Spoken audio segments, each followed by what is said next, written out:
Andito na naman tayo sa nagbabagang showbiz balita. Panoorin natin ang video ni Bella Padilla kung saan ay napunta siya sa isang university. Panoorin natin ang video ni Bella.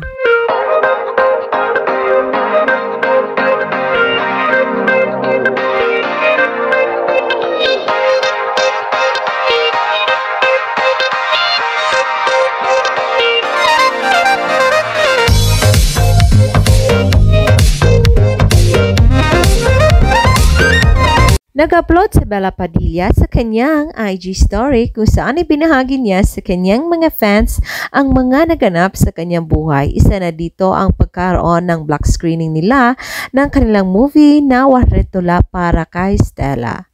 At masaya nga itong ibinahagi ni Bella dahil puno nga ang nasabing mga ticket outlet sa mga sinihan sa kanilang movie.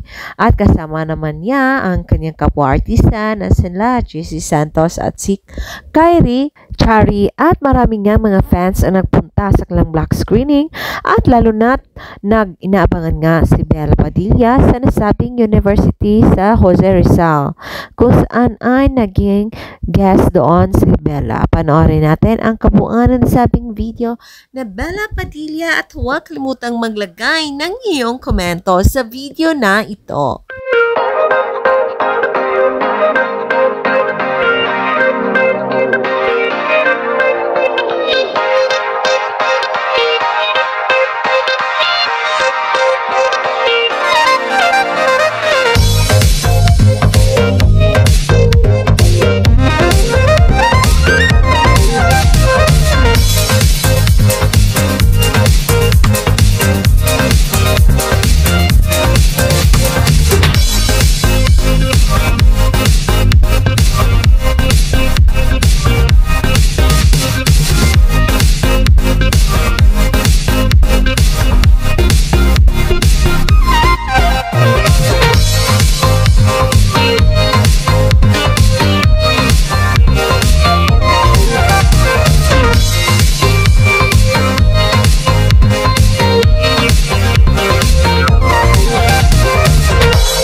Thank you sa panood sa nasabing video ni Bella Padilla. And for more showbiz updates, don't forget to like, subscribe, and share.